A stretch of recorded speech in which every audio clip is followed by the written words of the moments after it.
Next చూడండి, Telangana people's convention, Telangana Congress సమితి, Telangana safe guards, Telangana సపరేటిస్టులు అన్నారు. ఓకేనమ్మా. సంస్థ నాయకుడు Telangana people's convention, Telangana Congress సమితి, తెలంగాణ సేఫ్ గార్డ్స్, తెలంగాణ సపరేట్లు అన్నారు. కొండా లక్ష్మణ్ బాపూజీ, మల్లికార్జును, వెంకట్రామారెడ్డి, మదన్ మోహన్. చూడండి అద్భుతమైన బిట్టు. తెలంగాణ పీపుల్స్ కన్వెన్షన్ అన్నాడు. తెలంగాణ పీపుల్స్ కన్వెన్షన్ అనగానే మనకి ఇప్పుడు ఏం గుర్తుకు రావాలంటే తెలంగాణ పీపుల్స్ కన్వెన్షన్ అంటే మదన్ మోహన్ గుర్తుకొస్తాడు. ఓకే, ఎందుకంటే ఆయనే కదా దానికి అధ్యక్షుడు. నెక్స్ట్ తెలంగాణ కాంగ్రెస్ కమిటీ అంటే కొండా లక్ష్మణ్ బాపూజీ. తెలంగాణ సేఫ్ గార్డ్స్ అంటే ఎవరు అంటే తెలంగాణ సేఫ్ గార్డ్స్ అంటే మల్లికార్జున్ అనేటటువంటి అర్థమైనా. ఓకేనా. ప్రత్యేకమైన విషయం ఏంటంటే ఓకేనా, తెలంగాణ కాంగ్రెస్ సమితి అంటే Konda Laxman Bapuji, Konda Laxman Bapuji. Next Telangana safeguards అంటే వెంకట్రామారెడ్డి. తెలంగాణ సపరేటిస్టులు అంటే మల్లికార్జున్. ఎట్లో చూడండి. తెలంగాణ పీపుల్స్ కన్వెన్షన్ అంటే టీపీఎస్ మొదటి ఇప్పుడు టీపీఎస్ అంటే తెలంగాణ ప్రజా సమితి. తెలంగాణ ప్రజా సమితి ఫస్ట్ పేరు ఏంటంటే తెలంగాణ పీపుల్స్ కన్వెన్షన్. అంటే 1969 ఫిబ్రవరి నెల 28వ తారీఖు నాడు టీపీఎస్ ఏర్పడినప్పుడు దీని మొదటి పేరు ఇది పెట్టారు. తర్వాత టీపీఎస్ ఎప్పుడు మార్చారంటే 1969 మార్చి 25వ తారీఖు నాడు మార్చారు.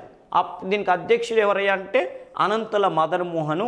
ఈయన ఎల్ఎల్బి చేస్తుండు అని మనం చాలాసార్లు చెప్పుకున్నాం. తెలంగాణ కాంగ్రెస్ సమితి అంటే కొండా లక్ష్మణ్ బాపూజీ. కొండా లక్ష్మణ్ బాపూజీ ఎవరు ఏందనంటే ఈయన అప్పుడు ముఖ్యమంత్రి కాసు బ్రహ్మానందరెడ్డి దగ్గర మినిస్టర్గా పనిచేస్తుండు. ఆయన ఏం చేసిండంటే నేను నా మంత్రి పదవికి రాజీనామా చేస్తున్నా అని చెప్పి 1969 మార్చి 28వ తారీఖు నాడు తన మంత్రి పదవికి రాజీనామా చేసిండు. అందుకని మనం చదువుతాం ప్రత్యేక తెలంగాణ ఉద్యమంలో రాజీనామా చేసిన మొట్టమొదటి మంత్రి ఎవరయ్యా అంటే కొండా లక్ష్మణ్ బాపూజీ. ఎందుకు ఈరోజు రాజీనామా చేసిందంటే 1969 మార్చి 28వ తారీఖు నాడు సుప్రీంకోర్టు తీర్పులో ఇచ్చి ఏమని చెప్పిందంటే ముల్కీ నిబంధనలు రాజ్యాంగబద్ధం కాదు, తెలంగాణ ఉద్యోగాలు ఎవరికైనా ఇవ్వచ్చు అని చెప్పింది. ఆ సమయంలో దానికి వ్యతిరేకంగా ఆయన రాజీనామా చేసి పెట్టిన పార్టీ పేరే తెలంగాణ కాంగ్రెస్ సమితి, తెలంగాణ కాంగ్రెస్ సమితి. నెక్స్ట్ చూడండి, తెలంగాణ సేఫ్ గార్డ్స్ అంటే వెంకట్రామారెడ్డి. వెంకట్రామారెడ్డి ఎందుకు అవుతాడు అని అంటే ఉస్మానియా ఓయూలో వెంకట్రామారెడ్డి నాయకత్వంలో 1969 జనవరి 12వ తారీఖు నాడు విద్యార్థులు సమావేశమయ్యారు. ఎందుకు? ఖమ్మంలో అన్నపత్తుల రవీంద్రనాథ్ నిరాహార దీక్ష చేస్తుంటే ఆయన నిరాహార దీక్షకు మద్దతు ఇవ్వటం కోసం ఈరోజు సమావేశమయ్యారు. దానికి అధ్యక్షుడు వెంకట్రామారెడ్డి. నెక్స్ట్ తెలంగాణ సపరేటిస్ట్ అంటే చూడు మల్లికార్జున్. ఈయన ఉస్మాన్ యూనివర్సిటీలో అప్పట్లో ఎంబీబీఎస్ చేస్తున్నాడు. ఈయన ఎట్టి పరిస్థితిలో తెలంగాణను సపరేట్ చేయాలని చెప్పి తెలంగాణ సపరేట్లు అని చెప్పి మల్లికార్జును దానికి నాయకత్వం వహించాడు. ఈయనతో పాటు శ్రీధర్ రెడ్డి అనే వ్యక్తి కూడా ఉండేవాడు. నెక్స్ట్ యాత్ర సభ నిర్వహించిన వారు జతపరచని అన్నాడు. తెలంగాణ ప్రజాపూర్ యాత్ర, తెలంగాణ పూర్ యాత్ర, తెలంగాణ ప్రజాభిమాన యాత్ర, ఓదార్పు యాత్ర. ఇక ఇలాంటివి పడితే చాలు ఉద్యోగం వస్తుందా రాదా డిసైడ్ చేయొచ్చు. అన్ని యాత్రలే చూడండి. తెలంగాణ ప్రజాపూర్ యాత్ర, తెలంగాణ పూర్ యాత్ర, తెలంగాణ ప్రజాభిమాన యాత్ర, ఓదార్పు యాత్ర అన్నాడు. అంటే చూడండి తెలంగాణ పూర్ యాత్ర అన్నాడు. తెలంగాణ ప్రజాపూర్ యాత్ర అంటే నారాయణ అనే వ్యక్తి చేసిండు. ఎవరో నారాయణ తర్వాత చూద్దాం. ఓకేనమ్మా, నారాయణ. నెక్స్ట్ విషయం ఏంటంటే okay Narayana. Next Telangana poor యాత్ర అంటే కిషన్ రెడ్డి చేసిండు. తెలంగాణ ప్రజాభిమాన యాత్ర అంటే జూపల్లి కృష్ణారావు చేసిండు. ఓదార్పు యాత్ర ఎవరు చేశారు? జగన్ చేసిండు. ఓకేనా. ఇక చూడండి తెలంగాణ ప్రజాపూర్ యాత్ర అంటే నారాయణ అన్నాడు. నారాయణ ఎవరు అంటే సిపిఐ పార్టీకి చెందినటువంటి నాయకుడు. అప్పుడు సిపిఐకి నాయకుడు ఆయన 2009లో 2011 2009 ఈ టైంలో సిపిఐకి నారాయణ అన్నాడు. అంటే తెలంగాణ మలిదేశ ఉద్యమం జరుగుతున్నప్పుడు నెల్లూరు జిల్లాకు చెందిన నారాయణ సిపిఐ పార్టీకి నాయకుడు ఉన్నాడు. ఈయన ఏం చేసిండు? సిపిఐ చిన్న రాష్ట్రాల ఏర్పాటుకి వ్యతిరేకమే, కానీ తెలంగాణ అంటే మాకు ఇష్టమే అని చెప్పి సిపిఐ తెలంగాణ రాష్ట్ర ఏర్పాటుకి మద్దతు ఇచ్చింది. ఆ సమయంలో ఈయన తెలంగాణ ప్రజల అభిమానాన్ని పొందటం కోసం తెలంగాణ ప్రజాపూర్ యాత్ర అని చెప్పి ఒక యాత్రను చేసిండు. సిపిఐ నాయకుడు నారాయణ చేసిందే తెలంగాణ ప్రజాపూర్ యాత్ర. నెక్స్ట్ తెలంగాణ పోరు యాత్ర అనేది కిషన్ రెడ్డి చేసిండు. ఈయన మహబూబ్ నగర్ నుంచి భద్రాచలం వరకు తెలంగాణ పోరు యాత్రను చేసిండు కిషన్ రెడ్డి. ఓకే, మహబూబ్ నగర్ కృష్ణా నది పరివాహక ప్రాంతం నుంచి గోదావరి నది వరకు ఈయన యాత్ర చేసిండు. మహబూబ్ నగర్లో కృష్ణా నది నుంచి గోదావరి అని భద్రాచలం అంటే గోదావరి నది వరకు తెలంగాణ పూర్యాత్ర అని బీజేపీ పార్టీ తరఫున చేసిండు కిషన్ రెడ్డి. నెక్స్ట్ తెలంగాణ ప్రజాభిమాన యాత్ర జూపల్లి కృష్ణారావు, ఈయన టీఆర్ఎస్ పార్టీ తరఫున ఈ యాత్ర చేశాడు. నెక్స్ట్ ఓదార్పు యాత్ర జగన్మోహన్ రెడ్డి ఓకేనా 2011వ సంవత్సరంలో ఓదార్పు యాత్ర అని చేశాడు. నెక్స్ట్ పత్రిక జతపరచండి. రయ్యత్తు, నీలగిరి, హితబోధిని, మిలాప్ అంటే చూడండి ఆల్రెడీ ఒకసారి మనం చెప్పుకున్నాం, మళ్ళీ చెప్పుకుందాం. చూడండి రయ్యత్ అనే పత్రిక అంటే మందుమూల నరసింహరావు, నీలగిరి అంటే శబ్నవీసు వెంకట నరసింహారావు, హితబోధిని అంటే శ్రీనివాస శర్మ, మిలాప్ అంటే యుద్ధవీర్ అనే వ్యక్తి. ఓకేనమ్మా. చూడండి రయ్యత్ మందుమూల నరసింహరావు, నీలగిరి అంటే శబ్నవీసు వెంకట నరసింహారావు, హితబోధిని మందుమూల నరసింహరావు హితబోధిని అంటే శ్రీనివాస్ శర్మ, మిలాప్ అంటే యుద్ధవీర్. చూడండి రయ్యత్ అంటే రైతు. ఈ పత్రిక తెలంగాణలో మందుమూల నరసింహరావు చేత పెట్టబడింది. చాలాసార్లు నిషేధానికి గురైనా కూడా మళ్ళీ కంటిన్యూ అయిన పత్రిక. సోయబుల్లా ఖాన్ దీంట్లో ఫస్ట్ విలేకరుగా పనిచేశాడు. నీలగిరి అంటే నల్గొండ నుంచి వచ్చింది. ఇది తొలి రాజకీయ పత్రిక. ఓకేనమ్మా, తొలి రాజకీయ పత్రిక తెలంగాణలో. హితబోధిని అంటే ఇది 1913లో వచ్చింది. ఇది మొట్టమొదటి పత్రిక తెలంగాణలో, అచ్చమైన తెలంగాణ ఫస్ట్ డైరెక్ట్ న్యూస్ పేపర్గా దీన్ని చెప్తారు. నెక్స్ట్ జతపరచండి బిరుదు అన్నాడు. హైదరాబాదు సింహము, తెలంగాణ గాంధీ, తెలంగాణ భగత్ సింగ్, తెలంగాణ శివాజీ. హైదరాబాద్ సింహము ఓకేనా. నెక్స్ట్ విషయం ఏంది, తెలంగాణ గాంధీ ఎవరన్నాడు, భగత్ సింగ్ ఎవరన్నారు, శివాజీ ఎవరన్నారు అంటే హైదరాబాదు సింహం ఎవరు అంటారు. ఓకేనమ్మా. సర్వైవ్. నెక్స్ట్ తెలంగాణ గాంధీ ఎవరు అంటారు. నెక్స్ట్ తెలంగాణ భగత్ సింగ్ ఎవరు అంటారు. సర్వైవ్ పాపన్ అన్నాడు. అంటే ఇప్పుడు చూడండి తెలంగాణ గాంధీ అని ఎవరిని అంటారు అని అంటే ఆల్రెడీ మనం ఇందాకనే చెప్పుకున్నాం. ఇప్పుడు ఇందాక మనం చెప్పిన బిట్లలోనే ఉన్నాయి. తెలంగాణ గాంధీ నా భూపతి కృష్ణమూర్తి అంటారు. తెలంగాణ భగత్ సింగ్ అని ఎవరిని అంటారంటే నారాయణరావు పవార్ని అంటారు కదా, తెలంగాణ భగత్ సింగ్ అని.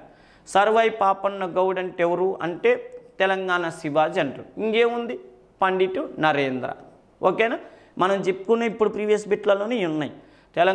హైదరాబాద్ భగత్ సింగ్, హైదరాబాద్ సింహం అంటే పండిట్ నరేంద్ర, తెలంగాణ గాంధీ భూపతి కృష్ణమూర్తి, తెలంగాణ భగత్ సింగ్ నారాయణరావు పవారు, తెలంగాణ శివాజీ సర్వైవ్ పాపన్నగౌడ్. గమ్మత్తు ఏంటంటే అన్ని వరుసగా ఉన్నాయి. ఓకేనా.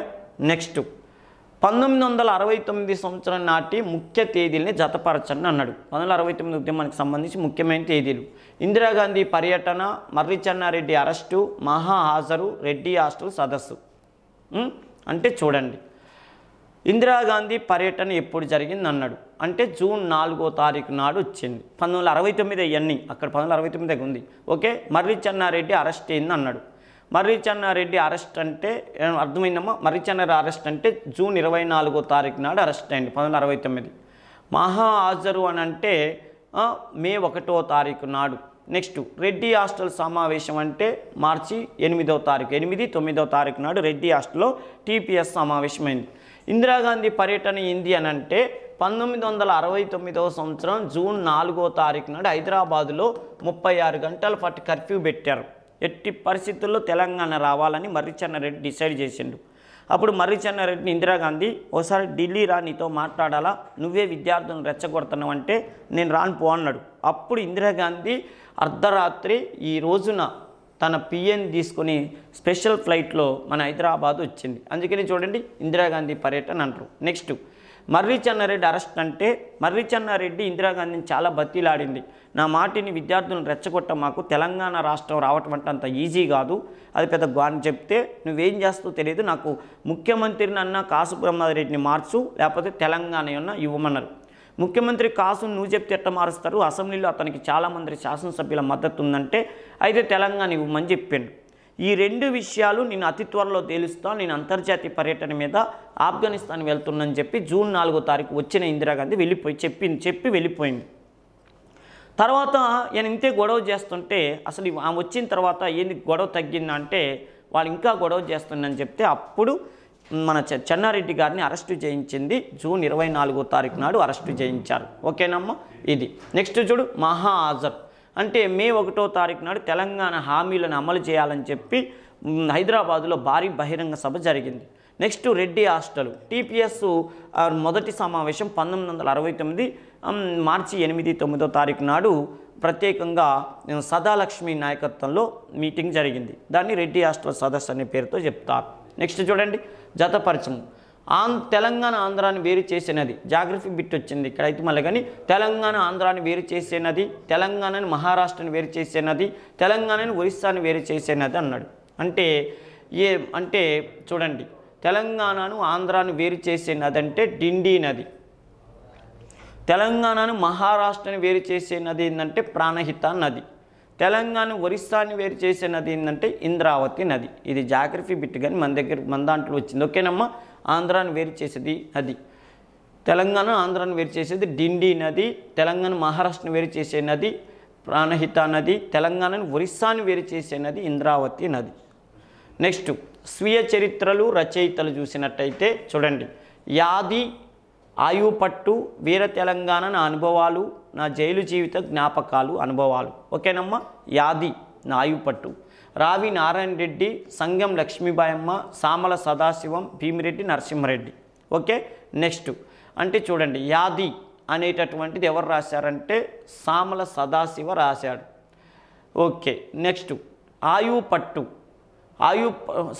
యాది అనేటటువంటి పుస్తకాన్ని అంతే సామల సదాశివ అనేటటువంటి వ్యక్తి యాది అనే పుస్తకం రాశాడు. నెక్స్ట్ ఆయుపట్టు అనేటటువంటిది భీమిరెడ్డి నరసింహారెడ్డి రాశాడు. వీర తెలంగాణ నా అనుభవాలు అనేటటువంటివి రావి నారాయణ రెడ్డి రాశాడు. సంగం లక్ష్మీబాయమ్మ నా జైలు జీవిత జ్ఞాపకాలనే పుస్తకం రాసింది. చూడండి, యాది సామల సదాశివ కాకతీయ అనే ఒక పత్రిక ఉండేది వరంగల్ నుంచి, ఆ పత్రికలో యాది అనే పేరు మీద కవితలు రాశాడు. ఆయుపట్టు తెలంగాణ సాయుధ పోరాటం నడిచేటప్పుడు గెరిల్లా దళానికి నాయకత్వం వహించిన వ్యక్తి భీమిరెడ్డి నరసింహారెడ్డి, బిఎన్ రెడ్డి అంటారు. ఏంది సూర్యాపేట సిపిఎం నాయకుడేండు, తర్వాత సిపిఎం నాయకుడేండు. ఓకేనమ్మా, ఫస్ట్లో సిపిఐ ఉండేది. ఓకే, కమ్యూనిస్టు పార్టీ నాయకుడు ఈయన గెరిల్లా దళానికి నాయకత్వం వహించాడు. తెలంగాణ సాయుధ పోరాటం 1946 నుండి 51 మధ్యకాలంలో ఈయనే అందరినీ నడిపించాడు భీమిరెడ్డి నరసింహారెడ్డి. తర్వాత ప్రత్యేకంగా ఈయన నల్గొండ నుంచి నల్గొండ అసెంబ్లీ స్థానాలకు పోటీ చేశాడు. 1946-51 కాలంలో ఆయన సాధించిన ఘన విజయం వల్లనే చూడండి ఈయనకి గొప్ప పేరు వచ్చింది. సిపిఎం అంటే తెలంగాణలో భీమిరెడ్డి నరసింహారెడ్డి పేరే చిరస్థాయిగా నిలిచిపోతుంది. ఎందుకంటే 1964లో తెలుగు సిపిఐ పార్టీ రెండుగా విడిపోయింది. సిపిఐగా సిపిఎంగా 1964లో విడిపోతే సిపిఎంకి బలమైన నాయకుడిగా పేరు వినపడ్డ వ్యక్తి భీమిరెడ్డి నరసింహారెడ్డి. ఈయన తెలంగాణ సాయుధ పోరాటం గురించి తన జ్ఞాపకాలన్నింటినీ రాసిన పుస్తకమే ఆయుపట్టు. నెక్స్ట్ వీర తెలంగాణ నా అనుభవాలు రావి నారాయణ రెడ్డి రాశారు. తెలంగాణ సాయుధ పోరాటంలోనే కాదు, తెలంగాణలో మొట్టమొదటి కమ్యూనిస్ట్ అని ఎవరిని చెప్తారంటే రావి నారాయణ రెడ్డి అని చెప్తారు. ఈయన 1952 లోక్సభ స్థానాలకి పోటీ చేసి నల్గొండలో భారీ ఘన విజయం సాధించిండు. భారీ ఘన విజయం అని ఎందుకు చెప్తారంటే ప్రధానమంత్రి జవహర్లాల్ నెహ్రూ కంటే కూడా ఎక్కువ ఓట్లు సంపాదించుకున్న వ్యక్తి రావి నారాయణ రెడ్డి. నెక్స్ట్ నా జైలు జీవిత జ్ఞాపకాల అనుభవాలని చెప్పి సంగం లక్ష్మీబాయమ్మ ఈమె తెలంగాణ సాయుధ పోరాటంలో కీలక పాత్ర పోషించింది. ఈమె తెలంగాణలో ఆనాడు సినిమా హీరోయిన్ లేరని చెప్పి ఈమె వయసులో ఉన్నప్పుడు నేను కూడా సినిమా హీరోయిన్ కావాలని సావిత్రిలాగా పేరు తెచ్చుకోవాలని చెప్పి మద్రాసు వెళ్ళింది. మద్రాసు వెళ్తే అప్పుడు ఎవరు తెలిసిన వాళ్ళు లేక పాపం సినిమాల్లో అవకాశం రాకపోతే ఆమె వచ్చేసి 1930లో దుర్గాబాయి దేశ్ముఖ్తో కలిసి ఉప్పు సత్యాగ్రహ ఉద్యమంలో పాల్గొన్నది. ఆ తర్వాత ఎన్నో సామాజిక సేవా కార్యక్రమం స్వతంత్ర పోరాటంలో కూడా ఏమో పాల్గొన్నది. సోయబుల్లా ఖాన్ అని చెప్పి జర్నలిస్టుని రజాకారులు చంపినప్పుడు వాళ్ళ కుటుంబ సభ్యుల్ని పరామర్శించడానికి అందరూ భయపడుతుంటే ఏం ఒక్కతే వెళ్ళి వాళ్ళని ఓదార్చిందని చెప్తారు. సంగం లక్ష్మీబాయమ్మ తెలంగాణ సాయుధ పోరాటంలో పాల్గొని జైలు జీవితాన్ని గడిపింది. ఆ జైలు జీవితం గురించే నా జైలు జీవితం జ్ఞాపకాలు అనుభవాలని చెప్పి పుస్తకం కూడా రాసింది. నెక్స్ట్ పార్టీ పెట్టింది ఎవరు, స్థాపకులు ఎవరన్నా ఏ పార్టీ అర్థమైందమ్మా, పార్టీ పేరు ఇటు రాసి స్థాపకులు గుర్తుపెట్టుకోండి, స్థాపకులు. ఓకేనా. నెక్స్ట్ జతపరచండి. దేవేందర్ గౌడు, నాగం జనార్దన్ రెడ్డి, మందకృష్ణ మాదిగ, గద్దర్. దేవేంద్ర గౌడు, నాగం జనార్దన్ రెడ్డి, మందకృష్ణ మాదిగ, గద్దర్. చూడండి, తెలంగాణ డెమోక్రటిక్ ఫ్రంట్, నవ తెలంగాణ పార్టీ, తెలంగాణ నగార సమితి, మహాజన సోషలిస్టు పార్టీ. చూడండి, దేవేంద్ర గౌడ్ అంటే నవ తెలంగాణ పార్టీ అని పార్టీ పెట్టిండు. ఓకే. నాగం జనార్దన్ రెడ్డి తెలంగాణ నగార సమితి పార్టీ పెట్టిండు. మందకృష్ణ మాదిగ మహాజన సోషలిస్ట్ పార్టీ అని పార్టీ పెట్టిండు. గద్దరు తెలంగాణ డెమోక్రటిక్ ఫ్రంట్ అని పార్టీ పెట్టిండు. ఓకేనా. దేవేంద్ర గౌడు ఏ party? Nava Telangana party. Nagam Janardhan Reddy Telangana Nagara Samiti. Mandakrishna Madiga Mahajana socialist party. Gaddar Telangana democratic front అని పెట్టిండు. ఇప్పుడు మనము వివరణ చూసుకుంటే చూడండి, దేవేంద్ర గౌడు టీడీపీలో, చంద్రబాబు టీడీపీలో కీలక పాత్ర పోషించిండు. చంద్రబాబు తెలంగాణ విషయంలో నిర్లక్ష్యం చేస్తున్నాడని చెప్పి 2008వ సంవత్సరంలో టీడీపీ నుంచి బయటికి వెళ్ళిపోయి నవ తెలంగాణ పార్టీని పెట్టిండు.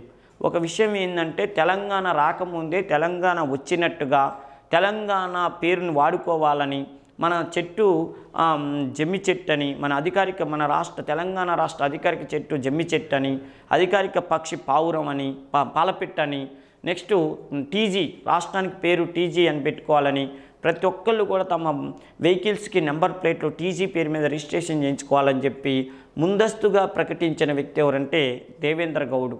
కాకపోతే 2008వ సంవత్సరంలో ఈ పార్టీ పెట్టిండు.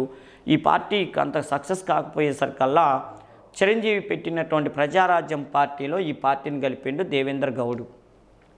నాగం జనార్దన్ రెడ్డి కూడా చంద్రబాబు తెలుగుదేశంలో కీలక పాత్ర పోషించిండు. ఈయన ఉమ్మడి మహబూబ్ నగర్ జిల్లాకు చెందిన వ్యక్తి. తెలుగుదేశంలో చాలా ప్రాధాన్యత కలిగిన వ్యక్తిగా ఒక వెలిగిలిగిండు నాగం జనార్దన్ రెడ్డి. ఈయన కూడా దేవేంద్ర గౌడు అడుగుజాడల్లో వెళ్ళి ఈయన సపరేట్గా తెలుగుదేశం పార్టీ నుంచి బయటికి వెళ్ళిన తర్వాత తెలంగాణ నగారా సమితి అని ఒక పార్టీని పెట్టిండు. ఈ పార్టీ కూడా అంత సక్సెస్ కాకపోయేసరికల్లా బీజేపీ పార్టీతో మెర్జ్ అయిండు. ఆ తర్వాత ఇది పరిస్థితి. మందకృష్ణ మాదిగ ఈయన ఎంఆర్టీపీ ప్రత్యేకంగా మాదిగ రిజర్వేషన్ల కోసం ప్రత్యేకమైన పోరాటం చేశాడు. మహాజన సోషలిస్ట్ పార్టీ అని చెప్పి ఓ పార్టీని పెట్టాడు. నెక్స్ట్ గద్దర్ని ప్రజాయుద్ధ నౌక అంటారు. ఈయన 2011వ సంవత్సరంలో తెలంగాణ డెమోక్రటిక్ ఫ్రంట్ అని చెప్పి ఒక పార్టీని పెట్టిండు. ఈ పార్టీ ఎలక్షన్లో పాల్గొనదు, కేవలం ప్రభుత్వాన్ని హెచ్చరించడం వరకు మాత్రమే ఇది పనిచేస్తుంది అన్నాడు. తెలంగాణలో 2009వ సంవత్సరంలో పొలిటికల్ చేసి ఏర్పడినప్పుడు ఆ పొలిటికల్ చేసికి మద్దతు ఇచ్చిన వాళ్ళలో ఈయనొక్కడు.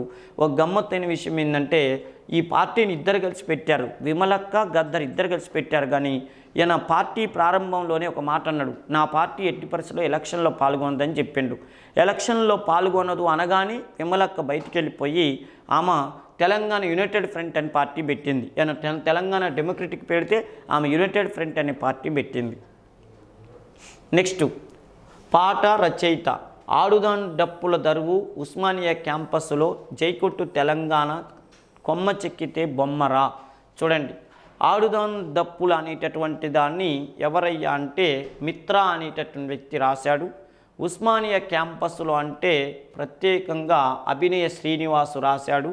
జైకొట్టు తెలంగాణ అంటే పసునూరి రవీందర్ రాశాడు.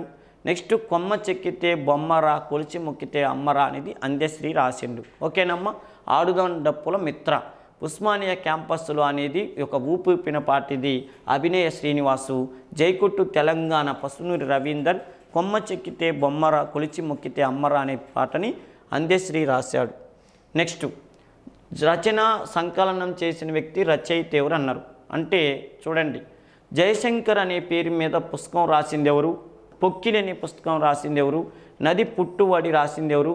జఖ్మీ ఆబాబ్ అనేటటువంటి పుస్తకం రాసింది ఎవరు అన్నాడు. అంటే నందిని సిద్ధారెడ్డి, స్కైబాబా, వేములగంటి మురళీకృష్ణ, జూలూరి గౌరీశంకర్ అన్నాడు. అంటే చూడండి, ఇక్కడ ప్రత్యేకమైన విషయం ఏంటంటే జయశంకర్ అనే పుస్తకాన్ని వేములగంటి మురళీకృష్ణ రాశాడు. నెక్స్ట్ పొక్కిలి అనేటటువంటిది జూలూరి గౌరీశంకర్ రాశాడు. నెక్స్ట్ నది పుట్టువాడి అనేటటువంటిది నందిని సిద్ధారెడ్డి రాశాడు. జఖ్మీ ఆబాబ్ అనేది స్కైబాబా అనేటువంటి వారు రాశారు. ఓకేనమ్మా. ఈ పుస్తకాలలో పొక్కిలి అనేటటువంటి పుస్తకం జూలూరి గౌరీశంకరు తెలంగాణ రచయితల సంఘం అధ్యక్షుడిగా పనిచేశాడు. అదేవిధంగా బీసీ కమిటీలో కూడా తెలంగాణ రాష్ట్ర ప్రభుత్వం నియమించినటువంటి బీసీ కమిటీలో కూడా కీలక పాత్ర పోషించాడు జూలూరి గౌరీశంకర్. చుక్కా రామయ్య, ఐఐటి రామయ్య ప్రచురించిన ఎన్నో పుస్తకాలకి ఈయనే ఆ పుస్తకాలన్నింటినీ కూడా సంకలనం చేసేవాడు అంటారు. నెక్స్ట్ కమిటీ పని. Kumar Lalit committee, SK Dhar committee, Jayabharath Reddy committee, Pandit Sundarlal committee. ఓకేనమ్మా. Kumar Lalit committee, SK Dhar committee, Jayabharath Reddy committee, Pandit Sundarlal committee.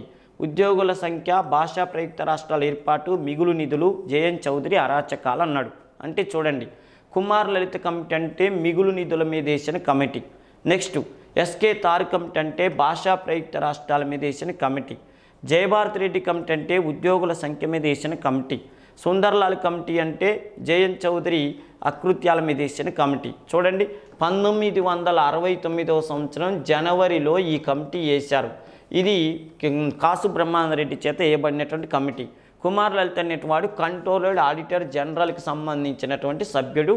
ఈయన ఏం చెప్పిందంటే తెలంగాణ మిగులు నిధులతో పాటు ముల్కీలు ఎంతమంది ఉన్నారు, నాన్ ముల్కీలు ఎంతమంది ఉన్నారో లెక్క తేల్చాడు కుమార్ లలిత్. నెక్స్ట్ ఎస్కే తారు. ఈ కమిటీని 1948వ సంవత్సరం జూన్ నెల 17వ తారీఖు నాడు జవహర్లాల్ నెహ్రూ ప్రభుత్వం వేసింది. భారతదేశంలో భాషా ప్రయుక్త రాష్ట్రాలు ఏర్పాటు చేయాలా వద్దా అనే దాని మీద ఎస్కే తార్ కమిటీ వేశారు. దీంట్లో మొత్తం 3 సభ్యులు. అధ్యక్షుడు తారు, పన్నాలాలు జగత్ నారాయణ సభ్యులు. ఈ కమిటీ భాషా ప్రయుక్త రాష్ట్రాల ఏర్పాటు వద్దన్నది. 1948 డిసెంబర్ 10వ తారీఖు నాడు తన నివేదికనిచ్చి భాషా ప్రయుక్త రాష్ట్రాల ఏర్పాటు వద్దని చెప్పింది. జయభారత్ రెడ్డి కమిటీ. ఈ కమిటీని 1984వ సంవత్సరంలో ఎన్టీ రామారావు ప్రభుత్వం వేసింది. రామారావు గారు ఎందుకు వేసారు ఈ కమిటీని అంటే ఉద్యోగుల సంఖ్య. ఏ ఉద్యోగులు అంటే తెలంగాణలో జోనల్ వ్యవస్థకు విరుద్ధంగా ఉద్యోగం చేస్తున్న ఆంధ్ర వాళ్ళని గుర్తించటం కోసం ఈ కమిటీ వేశారు. నెక్స్ట్ ఈ కమిటీ 1985లో నివేదిక ఇచ్చి 58,962 మంది తెలంగాణలో జోనల్ వ్యవస్థ విరుద్ధంగా ఆంధ్ర వాళ్ళు ఉద్యోగం చేస్తున్నారని చెప్పింది. Next Pandit Sundarlal committee. ఇది జేఎన్ చౌదరి ప్రభుత్వం పైన 1949లో కేంద్ర ప్రభుత్వం వేసింది. అది ఎందుకు వేసిందంటే జేఎన్ చౌదరి సైన్యము అరాచకాలు సృష్టించిందని దాని మీద వేసింది. ఈ కమిటీ ఇచ్చిన సలహా ప్రకారంగానే చౌదరి ప్రభుత్వాన్ని రద్దు చేయటం జరిగింది. Next JMM, RLD, LJC, NCP. Okay, నాయకులు శరద్ పవార్, శిబు సోరెన్, అజిత్ సింగ్, రామ్విలాస్ పాస్వాన్. వీళ్ళంతా కూడా తెలంగాణ ఉద్యమానికి మద్దతు ఇచ్చినటువంటి నాయకులు. ఆయా రాష్ట్రాల్లో ప్రాంతీయ పార్టీల నాయకులు, కాకపోతే జాతీయ స్థాయిలో గొప్ప పేరున్నటువంటి వాళ్ళు. చూడండి, జేఎంఎం అంటే శిబు సోరెన్ జార్ఖండ్ ముక్తి మోర్చా అధ్యక్షుడు. కేసీఆర్ టీఆర్ఎస్ పార్టీ పెట్టినప్పుడు ఫస్ట్ సింహగర్జన కరీంనగర్లో 2001వ సంవత్సరం మే 17వ తారీఖు జరిగింది. ఆ సభకు శిబు సోరెన్ ఇచ్చిండు. వారు నల్గొండ జైత్రయాత్రకు శిబు సోరెన్ ఇచ్చిండు. శిబు సోరెన్ టీఆర్ఎస్ పార్టీకి ఫుల్ మద్దతు ఇచ్చిన వ్యక్తి. నెక్స్ట్ ఆర్ఎల్డి అంటే ఓకేనా, ఆర్ఎల్డి అంటే అజిత్ సింగ్. ఈయన కూడా తెలంగాణ ఉద్యమానికి మద్దతు ఇచ్చిండు. రాష్ట్రీయ లోక్దల్ అనేటటువంటి ప్రాంతానికి చెందిన వ్యక్తి. ఎల్జేసి అంటే ప్రత్యేకంగా విషయం ఏంటంటే రామ్విలాస్ పాస్వాన్. అర్థమైన ఎల్జేసి అంటే విషయం ఏంటంటే ఈయన రామ్విలాస్ పాస్వాన్ విషయం ఏంటంటే 2003వ సంవత్సరంలో కేసీఆర్ మార్చి 29వ తారీఖు నాడు 2003 మార్చి 27వ తారీఖు నాడు 1000 కార్లతో ఢిల్లీకి ర్యాలీ తీసిండు. టీఆర్ఎస్ పార్టీ గురించి జాతీయ స్థాయిలో జనాలకు తెలియాలని చెప్పి 2003 మార్చి 27వ తారీఖు నాడు 1000 కార్లతో ఢిల్లీకి, హైదరాబాద్ నుంచి ఢిల్లీకి ర్యాలీ తీసినప్పుడు అక్కడ రామ్విలాస్ మైదాన్లో భారీ బహిరంగ సభ పెట్టిండు. ఎవరు? కేసీఆర్ రామ్విలాస్ మైదాన్లో భారీ బహిరంగ సభ పెట్టినప్పుడు కేసీఆర్ని జాతీయ మీడియాకి పరిచయం చేసిన వ్యక్తి ఎవరంటే రామ్విలాస్ పాస్వాన్. నెక్స్ట్ చూడండి, శరద్ పవార్ అంటే ఆయన ఇది ఎన్సిపి, నేషనలిస్ట్ కాంగ్రెస్ పార్టీ. ఈయన మహారాష్ట్ర వ్యక్తి. ఒకప్పుడు కాంగ్రెస్ పార్టీలో కీలక పాత్ర పోషించి సోనియా విధానాలు నచ్చక కాంగ్రెస్ నుంచి బయటకు వచ్చి ఎన్సిపి అనే పార్టీ పెట్టాడు. ఓకేనమ్మా. నెక్స్ట్ 1969లో తెలంగాణ ఉద్యమ సమయంలో తెలంగాణ ప్రజాసమితి ప్రత్యేకంగా నియమించిన వాలంటీర్ దళానికి పేరేంది అన్నాడు. శాంతిసేన, రుద్రసేన, జాగరణ సేన, ప్రగతి సేన. అంటే రుద్రసేన అనేటటువంటిది పెట్టారు. ఓకేనమ్మా. రుద్రసేన 1969 ఉద్యమ సమయంలో తెలంగాణ ప్రజా సమితి ప్రత్యేక నియమించిన వాలంటీర్ దళానికి రుద్రసేన అని పేరు పెట్టారు. అది కూడా ఎన్నడు పెట్టారంటే 1969 మార్చి 8, 9వ తారీఖు నాడు రెడ్డి హాస్టల్లో మీటింగ్ జరిగినప్పుడు 9వ తారీఖు నాడు రుద్రసేన అని చెప్పి ఇక తెలంగాణ రాష్ట్రాన్ని తెచ్చుకోవాలని చెప్పి ఒక వాలంటీర్ దళం మనకు ఖచ్చితంగా ఉండాలని చెప్పి ఈ దళాన్ని పెట్టారు. ఎందుకంటే మార్చి 8, 9వ తారీఖు నాడు రెడ్డి హాస్టల్లో మీటింగ్ జరుగుతుంటే ఒక పుకారు వచ్చింది. ఏంటంటే వీళ్ళందరినీ కొట్టడానికి ముఖ్యమంత్రి కాసు బ్రహ్మానందరెడ్డి మనుషుల్ని పంపిస్తున్నాడని తెలియగానే వెంటనే ఆ సభలో కూర్చున్న వాళ్ళకి ఎలాంటి ఇబ్బందులు రాకుండా వాళ్ళపైన ఎవరు దాడి చేయకుండా ఉండాలని చెప్పి అప్పటికప్పుడు రుద్రసేన అనే పేరుతో వాలంటీర్ దళాన్ని పెట్టారు ఆడ. ఆ దళాన్ని తర్వాత కంటిన్యూ చేయటం జరిగింది. చూడండి, జాగరణ సేన ఇది కేసీఆర్ టీఆర్ఎస్ పార్టీ పెట్టిన తర్వాత ఈ పేరు మీద జాగరణ సేన అనే పేరు మీద ఒక వాలంటీర్ దళాన్ని ఏర్పాటు చేయాలని మొత్తం ప్లాన్ చేసిండు. ఒక 3 రోజులు ట్రైనింగ్ కూడా ఇప్పించాడు. తర్వాత కాలంలో జనాలు నుంచి వ్యతిరేకత వచ్చింది. ఈ జాగరణ సేన అనే పేరుతో ట్రైనింగ్ ఇస్తే వాళ్ళు వచ్చి గ్రామీణ ప్రాంతాల్లో ఇతర పార్టీ వాళ్ళని కొట్టటాలు, ఇక రోజు గొడవలు జరుగుతుంటాయి. ఇది అవసరమా అని చెప్పి కేసీఆర్కి సలహా ఇచ్చేసరికల్లా ట్రైనింగ్ ఇచ్చే వాళ్ళనల్లా వద్దని చెప్పి బంద్ చేయటం జరిగింది. ఓకేనమ్మా. నెక్స్ట్ విషయం ఏంటంటే ఇవి దీనికి తెలంగాణ ఉద్యమానికి సంబంధించినవి. మళ్ళీ మరో సందర్భంలో ప్రత్యేకంగా అధ్యయనం చేద్దాం. ముఖ్యంగా సబ్స్క్రైబ్ చేసుకున్నమ్మా. ఇలాంటి సమాచారం మీకు అందుబాటులో ఉంటుంది.